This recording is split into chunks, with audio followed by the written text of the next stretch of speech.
Hello, beloveds. How are you doing today?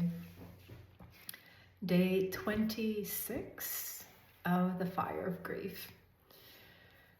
So it's Sunday, and I just wrapped up with my yoga trainees, and we haven't met in quite a while. So it was nice to meet with these group of women and go through some yogic wisdom. I hope your weekend has been going well. How are you doing? I feel this week has been very challenging for me in some ways, but that has revealed to me that I needed more rest, and which is exactly what I did. Give myself permission to rest and relax. And I've been in the creative space for such a long time, for these past couple of months, and yeah. So the message was slow down, slow down, and withdraw and rest. And that's what I've been doing. And it's felt good because sometimes we have this idea that or this thought, this perception that we're missing out on something if we don't do, if we're not showing up every day to a particular thing. And that's the farthest from the truth. The truth is, once we are embodied and grounded from a place of deep knowing and deep abundance, there is no scarcity, there is no lack.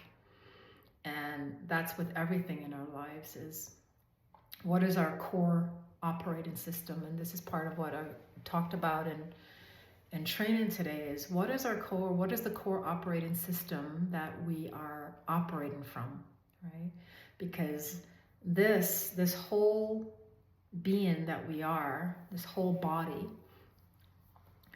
is a technology system. And I believe I've said that before. Our nervous system, our breath, everything, it's a technology system. But how are we actually utilizing it? How are we using it? That is the question. And what sits at the base of that operating system? What is the foundation that we're operating from? And this isn't about something. The operating system is my foundation rooted in love, compassion, goodness, truth? Or is my operating system rooted in fear, lack? This inner poverty, inner impoverishment that we feel from time to time. And it has nothing to do with money, but everything to do with the true currency that we carry within us, which is our energetic state. What is the currency of my energetic state? And is that currency producing abundance in my life? Again, not abundance in the form of money, but abundance in the way that you feel, in the way that we feel. And we tend not to do that deeper dive, that deeper work of sitting and asking the questions. What is my operating system? Where am I operating from? Am I operating from a place of trauma that happened a long time ago? Is my operating system running from the past? Is my operating system running in the future? Or is my operating system running in the now? And so if our operating system is running in the past, what we're going to feel is a lot of grief. If our operating system is running in the future, we're going to feel a lot of anxiety. If our operating system is running in the present moment, we're going to feel grounded, peaceful, calm, equanimous. Right? And so I would like for you to do some inner investigation, right? And this is everything that these 26 episodes have been about. It's about for us to show up with such a deep sense of curiosity, not to take anything that I say verbatimly as truth, but I want you to go and do your own inner investigation with it and see See for yourself what is true, what is real, because it might all look very different for you. And that's the importance and the power and the profoundness of doing your own inner investigation with everything, with everything.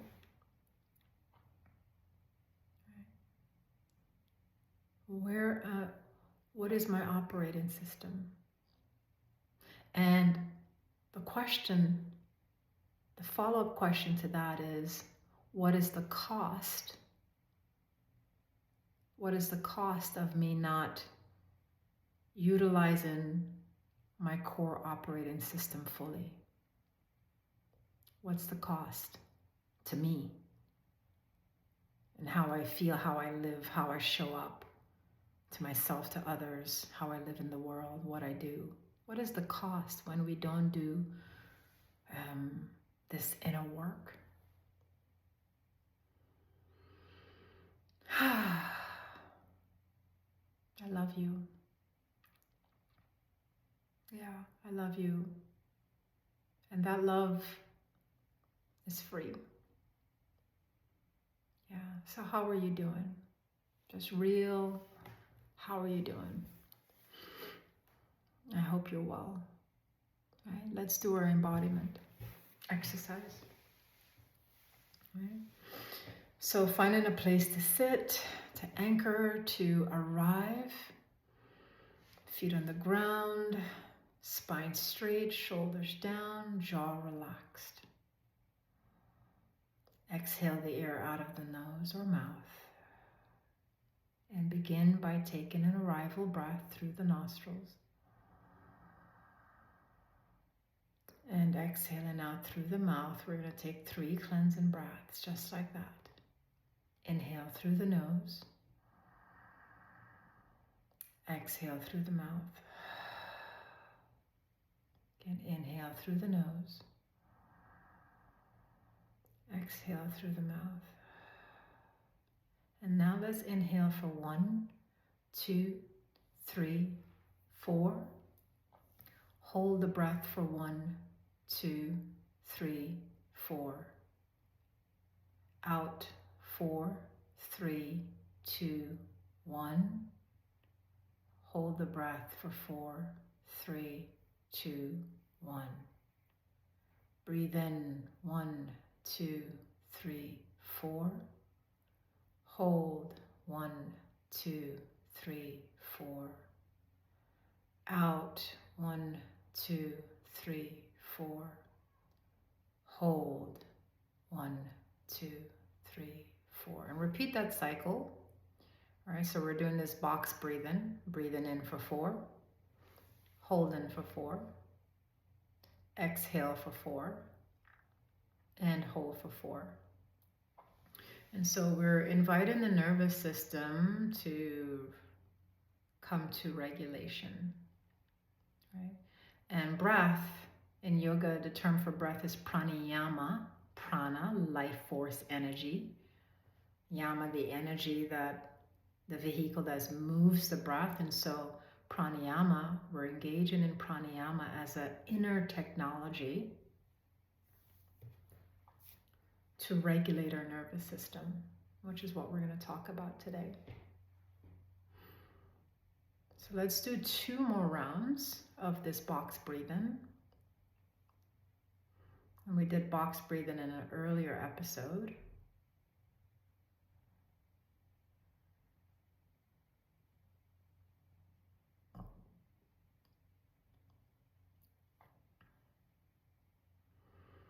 And when you're complete, just come back to your natural breath. Come back to your natural breathing.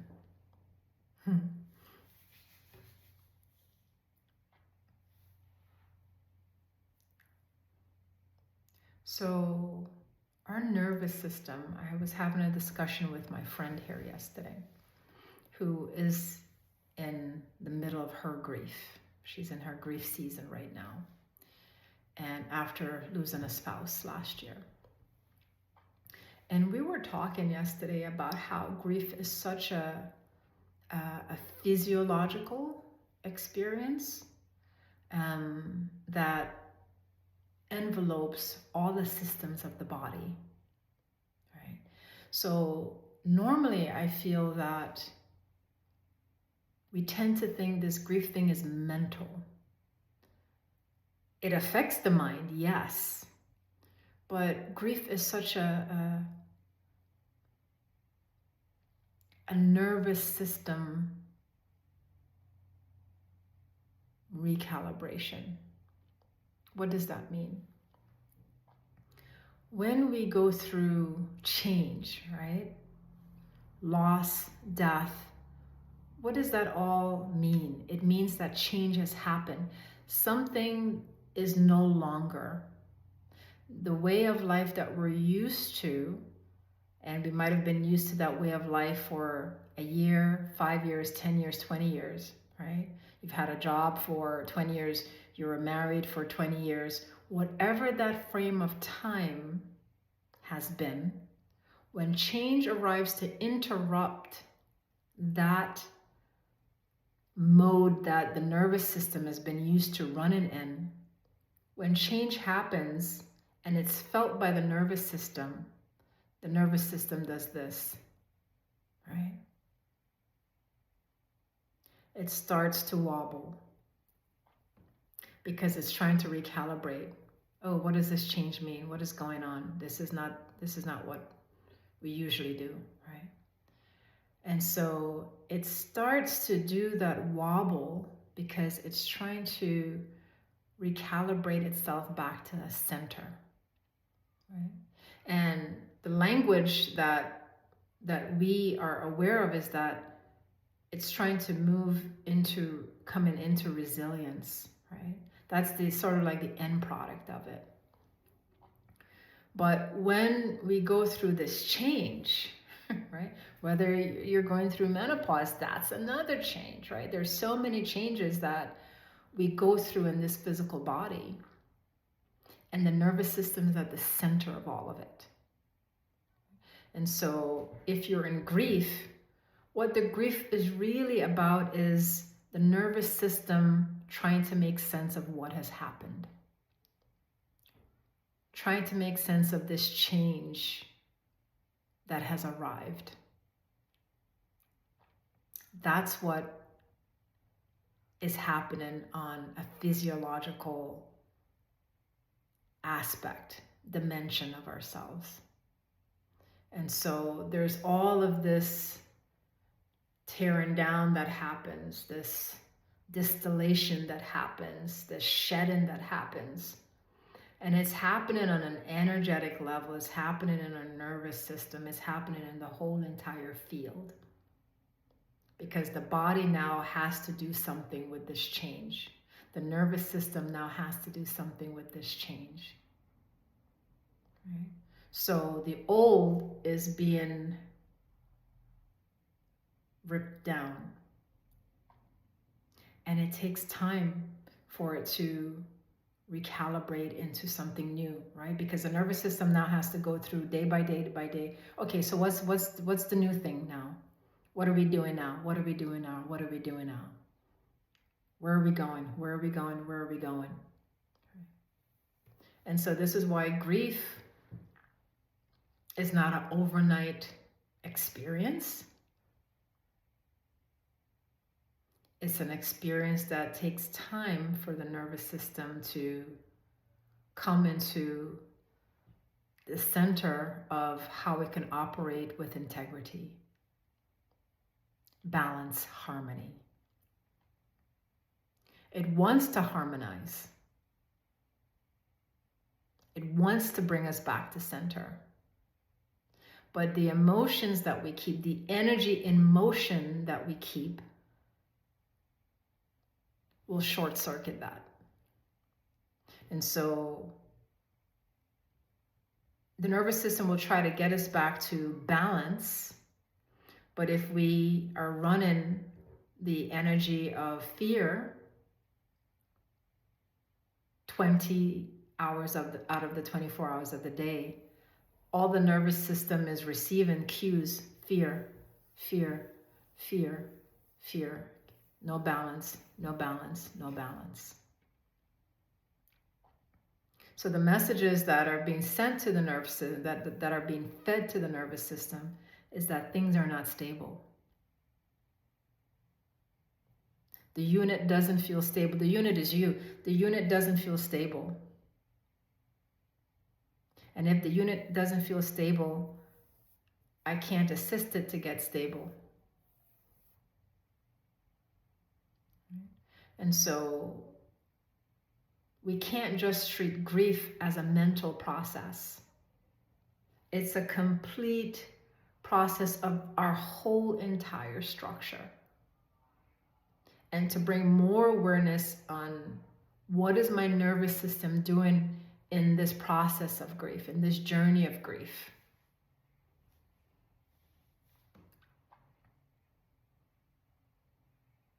And to create time throughout the day to settle into a space where we can utilize the inner technology that we have to begin to do some engineering.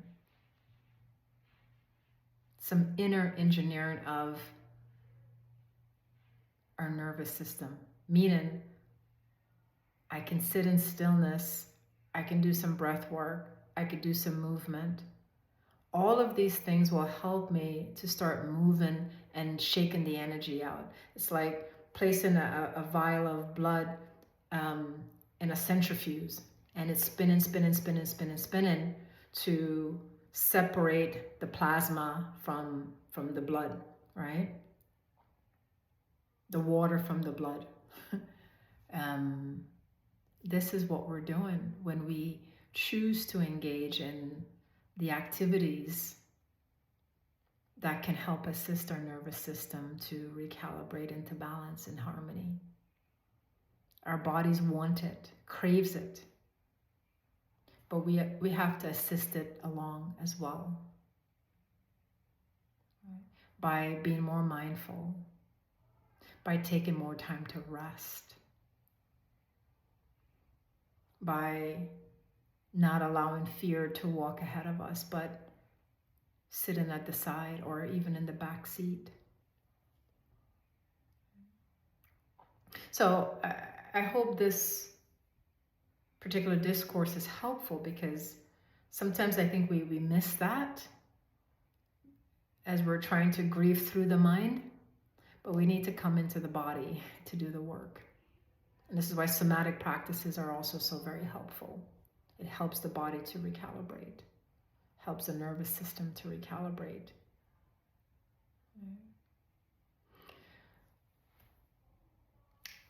I have the cards today. So let's see what message Spirit has for us today.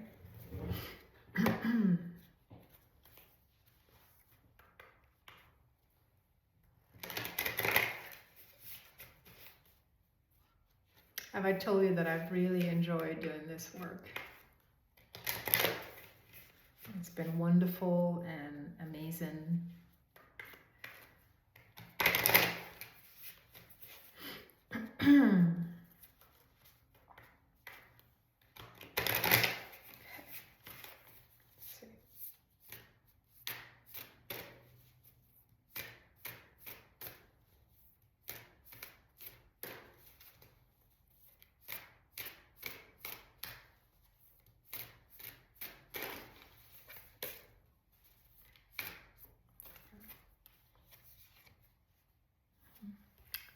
Card that came up today is protection. Protection. And there's some thunder in the background. Beautiful tree, beautiful colors. Right? So I'm going to take that thunder as a sign of electricity. And in our nervous system, it's electricity running. And as we do this work, as we continue to do this work, we are protected as we choose to go in and utilize the God-given technology that we've been blessed with. We're always protected. We're always guided. Right? And maybe you can decide what this card means for you. Hmm. Thank you so much for spending time with me. Sending you blessings.